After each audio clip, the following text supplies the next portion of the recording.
Hey guys, welcome back to True Crime with Shannon, where I cover missing persons, unsolved cases, crime news, and more. Alright, so a lot of you I'm sure have heard about little Quinton Simon. And while I've been following this case the last few days, I haven't covered it, and so I wanted to do a video on it. And I have a timeline that I compiled up, but let me give you guys a bit of a briefing here. This is from CNN.com, but this will give you guys an update on the case and get you caught up for those that are not caught up on it as well. Search is underway for toddler who went missing from his home in Savannah, Georgia. Okay, and this is little Quinton Simon. He is 20 months old. So a lot of articles are referring to him as 1 year old. He's kind of closer to 2 years old. Investigators are working 18-hour days as they scramble to find a toddler who was last seen Wednesday morning at his home in Savannah, Georgia, Chatham County Police said. The FBI is also assisting with the investigation, according to police. The child's mother, 22-year-old Savannah Simon, told police she last saw him in his playpen around 6 a.m. on Wednesday. CNN affiliate WJCL reported he was reported missing after 9 a.m. that day. The initial report was that the child had wandered off, according to the CNN affiliate. According to court documents obtained by the affiliate, Savannah Simon's mother, Billie Jo Howell, and her husband have custody of Quinton and his 3-year-old brother. Howell also filed to have Leonie and her boyfriend evicted in early September. Police have not yet said if foul play is suspected in the toddler's disappearance. We're looking at it from multiple fronts, one of it being a criminal investigation as well as a missing child at this point, Chatham County Police Chief Jeff Hadley said at a Monday news conference. We don't have anything confirmed, so can't say anything absolutely. But it is fair to say our efforts in the cooperation with the FBI and them providing an abundance of resources to us that we are looking into at the criminal aspect of it. No suspects or persons of interest have been named as of Monday afternoon, but everyone is being looked at according to the police. Okay, so let me kind of go over the timeline for little Quinton's disappearance. And you have to kind of go back a little bit. And it's a little more complicated than I'm going to go over. But I want to get you guys kind of started on this case. There's just a lot going on this case. Sadly, it's just not as simple as a little boy being walking away or what have you. September 7th, police were called to Quinton's grandparents' home, where Quinton, his mother, her boyfriend, and 2 other children and the grandparents live. There was a fight between Quinton's mom, Leonie Simon, and her mother, Billie Jo Howell, a police report said. Leonie called the cops on her mom when officers showed up. She told them she was on probation and didn't want trouble. I'm not sure what she's on probation for. That I did not locate as of yet. If you guys know, you can also let me know in the comments or you can drop me an email. Let's see. The report said when police officers talked with Leonie's brother, he told them that Quinton's mom had a history of stealing and used the money to buy drugs. Okay, so that is September 7th. September 8th, Billie Jo Howell wanted her daughter and her daughter's boyfriend evicted from the house. She filed for eviction, and according to the document, she didn't want any money. Just her 22-year-old daughter, Leonie, and her boyfriend, Daniel Youngskin, and the 3 kids to leave, and quickly. Howell wrote that they damaged her property and that, quote, no one was living in peace. Then we jump to September 16th. Leonie and Daniel found out about the eviction, but as we now know, as recently as last Wednesday, the 2 are still living there. October 5th. This is the last day that Quinton was seen. At 5:29 a.m., Diana McCarta, who babysits Quinton along with his little brother, got a text message. She told the media it was Quinton's mom saying McCarta did not have to watch the kids that morning. Police told us the boyfriend, who we now know is Daniel Youngston, left for work at 6 a.m. Police say that's the last time Quinton was seen. So the boyfriend saying that that's the last time that Quinton was seen was at 6 a.m. when the boyfriend left for work. At 9 a.m., another text to McCarta. this time from a grandparent asking if she had seen the toddler. The 911 call to report Quinton missing was placed 42 minutes later. Okay, of note, I have seen the interview that has been posted. She originally posted it and she pulled it off the web because I believe she has an attorney, the babysitter, at this point. The babysitter is claiming that she did not get a call from the grandparent. She got a call again from the boyfriend, Daniel, asking if she had seen Quinton. And then later on, she actually called the grandmother. So there's some indiscrepancies as we're seeing the story. And if you look throughout some of the media postings, it does seem to be a little inconsistent. The Chatham County Police were asked for that call, and they have not responded to the request. This was off of WSAV, local affiliate. So as far as I could tell, no one has that call as of yet that's been released to the public. I believe there's a few FOIA requests out there, and I haven't seen it posted as of yet. From the family, Leonie told police that Quinton's father took the child. Now, the biological father. Now, remember, Daniel is the boyfriend. The father does not live there. The family said that story did not make sense, and by 2:30 that afternoon, police said the father wasn't involved. So they got a hold of the biological father of Quinton, and they have figured out that he's got a clear alibi, and he was nowhere near Quinton that day. All right, so let's pull up the next part of the timeline. October 6th through the 8th. So this was basically, we're talking Thursday through Saturday at this point. By Thursday morning, the effort to find Quinton involved the Federal Bureau of Investigation, 2 helicopters, a drone, police on horses, tracking dogs, and officers going door to door. Also, federal agents searched the dumpsters, ditches, drain pipes, and the woods. So they were completely searching that entire neighborhood. And it looks like they had drones, they had everything. So they were covering it from above and down below, and they had dogs. On October 9th, Chatham County Police said they will be recanvassing some specific areas as they continue to work to find Quinton Simon. According to police, volunteers are not yet needed. So at this point, there is no volunteer searching. It is only the law enforcement and their FBI and that sort of thing. So it's all official at this point. I don't know if they're going to be asking for volunteers. I mean, I would think that that would cover more area, but again, that could also cause further issues as well. It's kind of a plus and minus situation. The FBI continues to provide assistance and support. The Chatham County Police Department has also released a new tip line for tips regarding the missing toddler, Quinton Smith. To submit a tip about the case and speak directly with a detective, you can call 912-667-3134. And again, that leads you directly to a detective working on the case of Quinton Simon. So this is today's presser, which is Monday, October 10th, as this video may be going up Tuesday morning. So this is the presser that just happened this afternoon, and I'm going to play that, and I'm actually going to obviously mute myself and that you guys watch that full out. As we continue our search for Quinton Simon, I want to update you on our aggressive efforts to find him. I want to assure everyone that we are continuing to use every investigative resource available for us to locate little Quinton. We have conducted multiple interviews, executed multiple search warrants, and we've canvassed numerous specific geographic areas. The day Quinton was reported missing, we requested the assistance of the FBI. They responded immediately and have been on the scene with our officers since that time. Today, there are more than 40 FBI agents and personnel on the ground in Chatham County working with our department to find Quinton. This includes all agents assigned to the Savannah and Brunswick resident agencies and professional staff, agents from other FBI offices, including members of the Child Abduction and Rapid Deployment Unit, and other subject matter experts. They have been continuously working with Chatham County Police Department for the last 5 days. We believe with the continued assistance of the FBI, we will have a resolution to this case. We understand that people far beyond Chatham County have become emotionally invested in this incident and the search for Quinton, and they want answers. We are committed to finding those answers, and we are committed to finding Quinton. With that said, I'll be happy to answer a few questions if you have.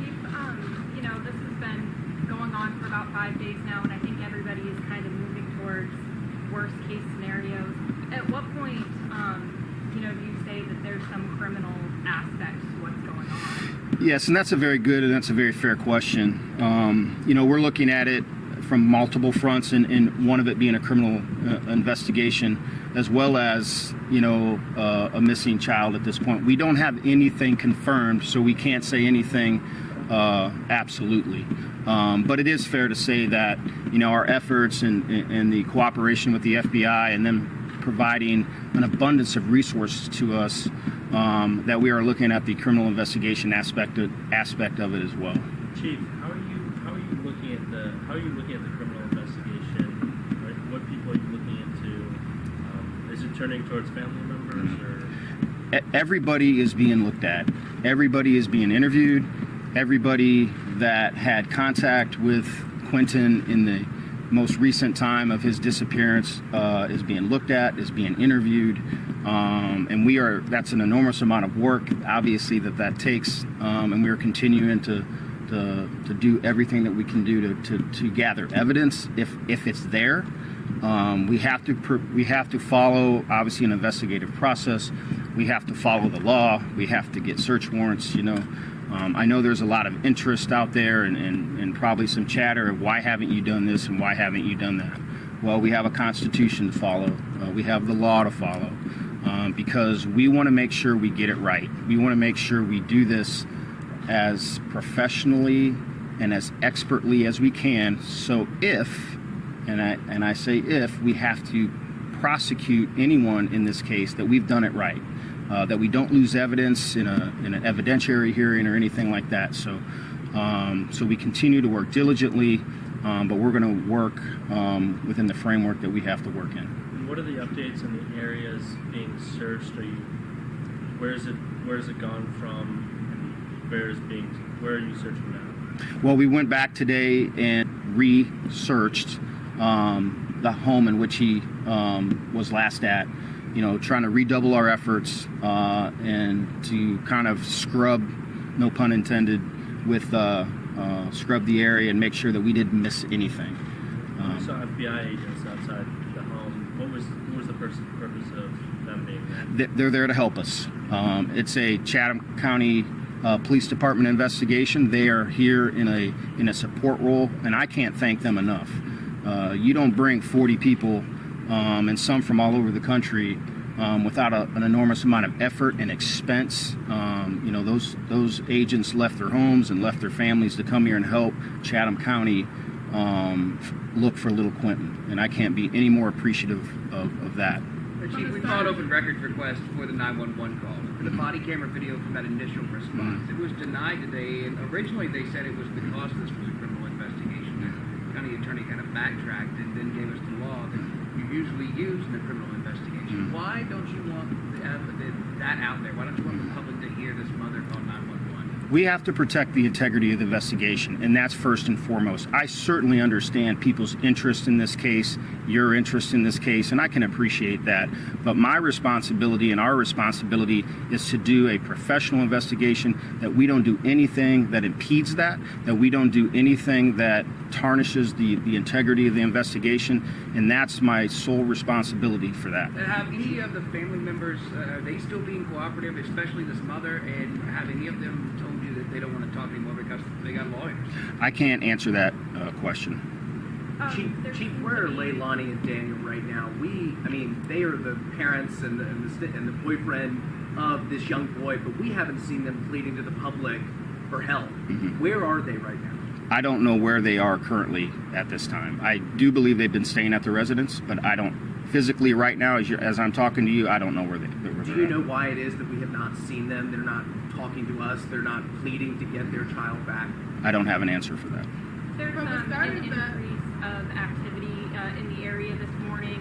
We saw Chatham County Fire, FBI at the house, a couple of looks like unmarked police vehicles. Is there a reason for increased activity today after kind of a drop-off, at least at the house over the weekend? As I just stated earlier, we were searching that residence again this morning. I have a quick question for you, Chief. And this point in And the then she has a investigation, I know you can't speak specifically, but in cases like this, so you exhaust your first search, and now you're back into researching some of those, you said, targeted areas over the weekend. What happens next if no one's giving you tips, if there's no piece of evidence that changes this case? How long do you exhaust this, and then what do your investigators do after today? Well, after today, I mean, I anticipate us working at least throughout the week.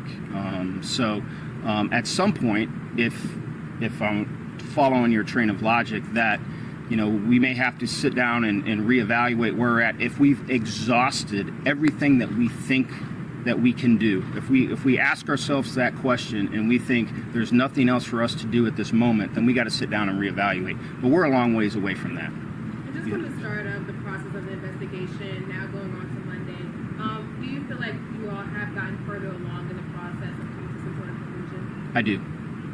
Do you have, what makes you believe that, if you don't mind me asking? I can't get any specifics of the case. How you guys doing? I mean, this has got to be exhausting. You can tell that you look tired. I mean, how are you investigators doing? This is a tough case. Thank you. Thanks for that question. I appreciate that. They're tired, but they're determined, and I couldn't be any prouder of them. They have worked 18-hour days since last Wednesday morning. Along with the FBI and everybody else. I mean, they are all hands on deck. They are committed.